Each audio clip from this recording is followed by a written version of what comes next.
says, Assalamu alaikum wa rahmatullah.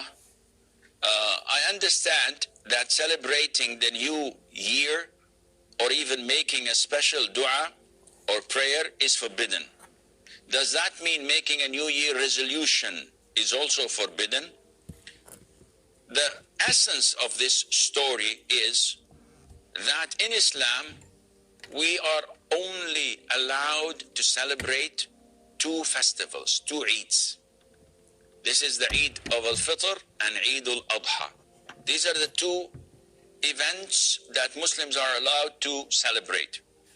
Any other feast or festivals fall under the category of imitating the kuffar, the disbelievers, or an innovation in Islam. Therefore, celebrating the 10th of Muharram, which is known as Ashura, we Muslims fast it. Others may celebrate and commemorate the death of Al-Hussein, may Allah be pleased with him. And this is an innovation, clear innovation. Celebrating birthdays, the National Day, Mother's Day, Halloween, Easter, Thanksgiving, Christmas, New Year's, any of these things, for us as Muslims, such celebrations are totally prohibited. And to engage or to assist or to cooperate is also prohibited. To congratulate, to send postcards is also prohibited, because these are false festivals and celebrations that we Muslims would not approve of. Having said that, when dua says, what's the ruling on making a resolution? We usually look at the intention. Why is it that you are specifically making that or taking that resolution on New Year's Eve? If the answer is because it's a blessed night, because it is something to celebrate, it is something that everybody is doing, so we might as well be with them, the answer would be, no, this is prohibited. Anything that imitates the disbelievers and their habits and their religion and their customs becomes prohibited for us as Muslims. Abdullah ibn Umar, may Allah be pleased with him, said, the Prophet said in a long hadith, alayhi salatu salam, وَمَنْ تَشَبَّهَ بِقَوْمٍ فَهُوَ مِنْهُمْ. Whoever imitates a people, then he is one of them.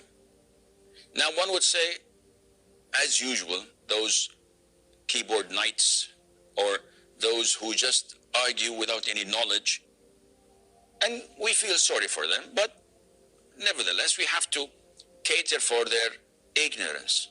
They say, why are you wearing the watch, Sheikh? Why are you wearing the watch, Sheikh? And your clothes are made abroad. What? Listen good. When we say that it is prohibited to imitate them in what is part of their customs, their religion, their habits, this means that whatever they are known to do and no one else does that. Riding cars, taking airplanes, using technology, using the computer, having electricity, this is shared by everyone. And no one does it because the Christians did it or the Jews invented it. This is something that everyone does it, regardless of their ethnicity or religion. We're talking about a celebration,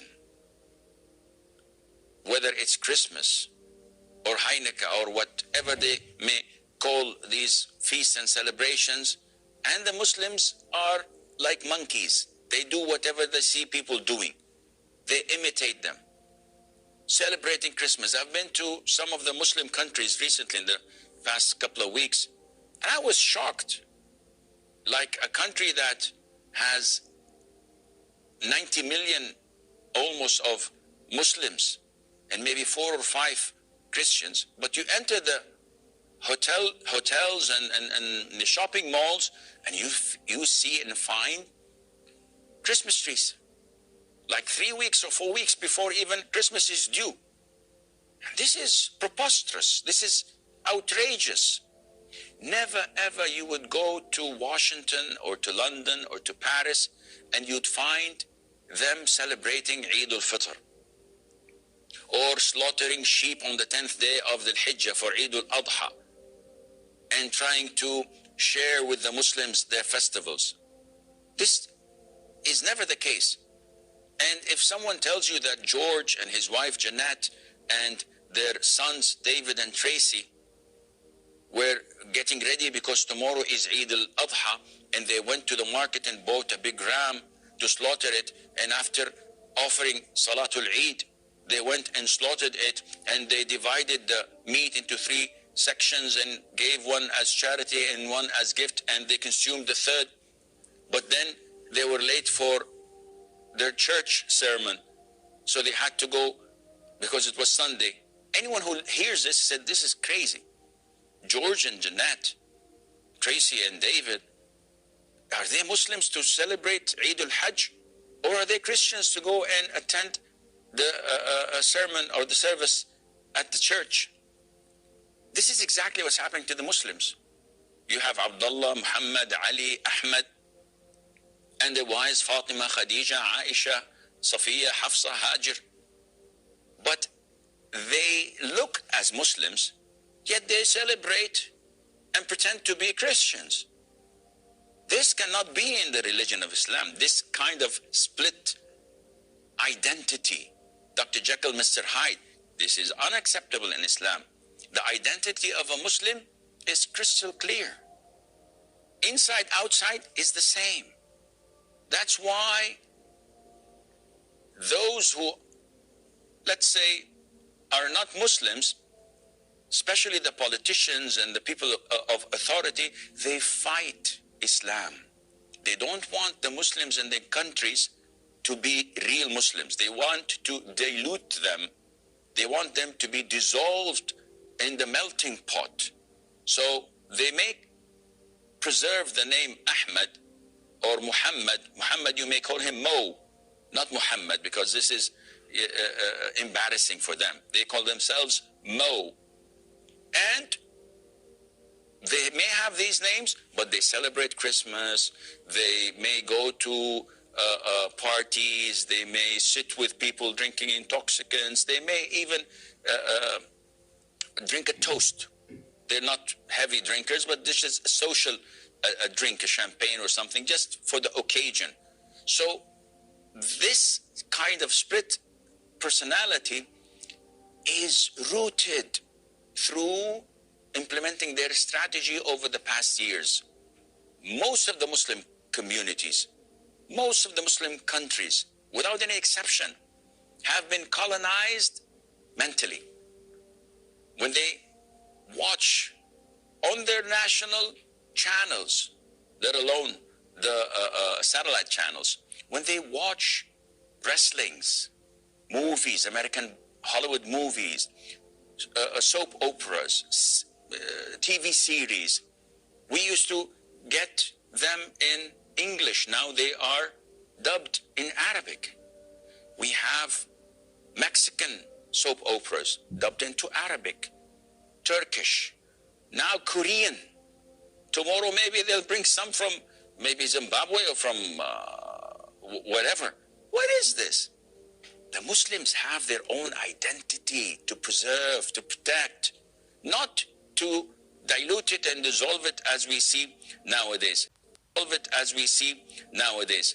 Coming back to the question, and I think I took too long in answering and diverting, but there are no callers, so who cares? I have questions and I have you, and probably I have like 2 or 3 viewers, alhamdulillah, for everything. Taking a resolution on the New Year's Eve with that intention is haram. But if someone says, listen, I don't celebrate New Year's, I have nothing to do with the New Year's, but it is something to remember so that I can audit it after a year from today and see how much progress I had made or how less progress there was. It's just a day. In this case, this is permissible. Like what a lot of the merchants and traders and businessmen do when they come to the closing year and they audit and they look into whatever they have in their stores and try to know the profit and the loss, etc., give their financial statements. This is not related to religion or to customs, but rather it is a date of the year, and Allah Azza wa Jal